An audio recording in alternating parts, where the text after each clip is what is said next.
दिल से हार्दिक स्वागत करता हूँ। आप हमारे यहाँ पधारे और आज विश्व पर्यावरण दिवस पर आपने बहुत सारा आपने देखा होगा, कोई पेड़ लगा रहे हैं, कोई क्या कर रहे हैं, कोई नाटक कर रहे हैं। नाटक के माध्यम से समझा रहे हैं कि पेड़ लगाया करो और स्वच्छ जीवन दान मिलेगा, स्वस्थ रहेंगे आप।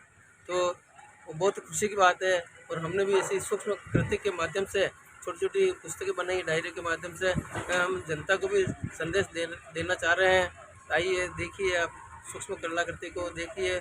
और उसमें पेड़ पेड़ भी लगाया गया, पेड़ के बारे में डायरी बनाई गई है जिसके अंदर उसमें पूरा लिखा हुआ पूरा उनके स्लोगन लिखे हुए हैं। छोटे छोटे पेड़ लगाएंगे तो स्वच्छ जीवन दान मिलेगा और दूसरों को भी स्वस्थ रख सकते हैं और ऑक्सीजन ले सकते हैं हम।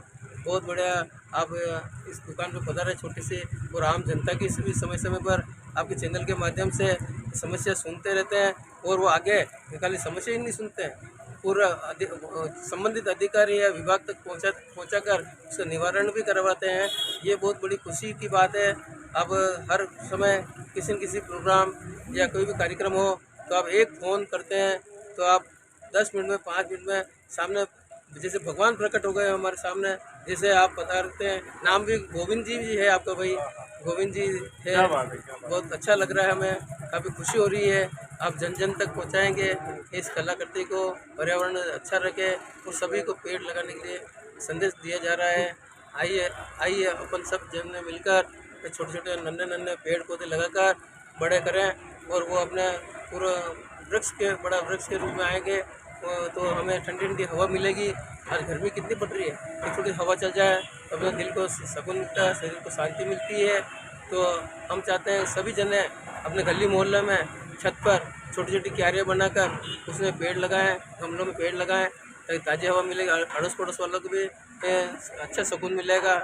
तो मेरा यही संदेश है गोविंद जी भाई साहब, आप इस संदेश को जन जन तक पहुँचाएँ। तो किसी के जन्मदिन हो, चाहे कोई ऐसे पुण्यतिथि आवे, किसी की याद में बच्चा जन्म लेता है या कोई ऐसे अच्छे फंक्शन हो, तो शादी ब्याह हो, ऐसे मौके पर पेड़ लगाना चाहिए। एक पेड़ तो ज़रूर लगाए कम से कम, ज़्यादा नहीं तो एक पेड़ मानवता के लिए बहुत ही सुकून देने वाला होगा।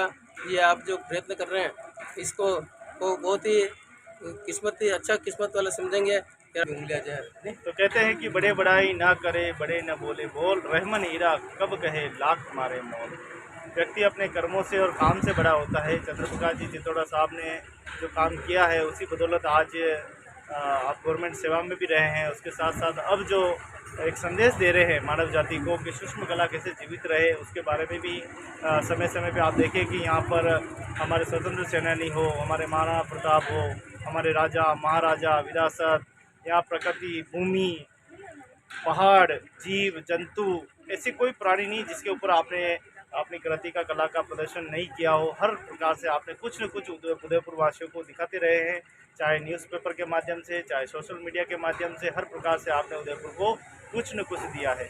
आप देखें कि साइकिल का दिवस हो, पंखा दिवस हो, तो आप कहने का मतलब ये है कि आपने हर प्रकार से, चाहे टीवी दिवस हो, कूलर दिवस हो, यानी जब भी इस देश में कोई नई क्रांति आई है, चाहे आधुनिक युग आया है, चाहे वो पिछला युग रहा हो, चाहे वो कला का युग रहा हो, चाहे वो साहित्य का युग रहा हो, आपने कहीं न कहीं आपने लंबी उम्र में, करीब आपकी उम्र हो गई 63 के आसपास 63 की उम्र हो गई हो, 63 वर्षों में आपने जब होश संभाला होगा तो शायद 20 साल में आपने किया होगा, क्योंकि उस समय हमारे भगत सिंह जी जो 16 वर्ष की उम्र में लड़ना सीख गए थे, तो आप भी उस ज़माने के लीडर हैं। मेहनत मजदूरी करके मैं हाँ। आगे काम भी सिखाते थे, छोटे छोटे बच्चे भी सीखने के लिए आते हैं, काम करते थे।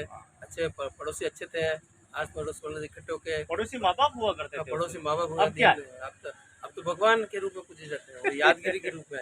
जैसे मकान 22 साल तक एक मकान लेके आया मैं रामगढ़ चौक में। अच्छा, हमारे जैन समाज के थे, चित्तौड़ा समाज के पृथ्वीराज जी और कुंजी भाई के नाम से फेमस थे। वहीं मेरा बाल्यकाल शुरू हुआ, वहीं पढ़ाई की और वहीं शादी हुई 22 साल के अंदर अंदर। तो अच्छा लगा। तो मेरा पूरा जीवन संगिनी भी शादी हो गई मेरे, हम दोनों की मिलके।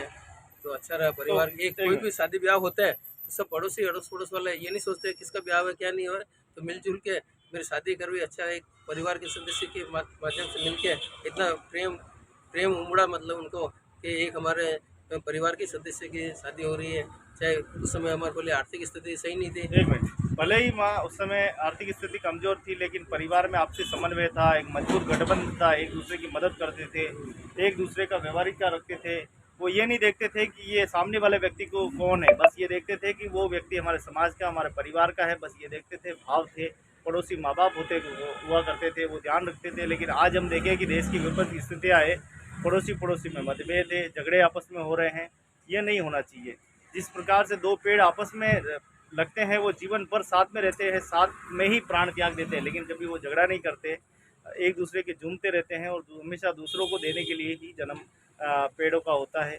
तो पर्यावरण के दिवस पे आपने अपनी छोटी सी कथा के माध्यम से बताया कि जीवन में कैसा रहना चाहिए व्यक्ति को। हमारे हमेशा दूसरों के लिए जीवन जीना है हमको, और पर्यावरण को बचाने के लिए हमें हर एक कोशिश करनी है।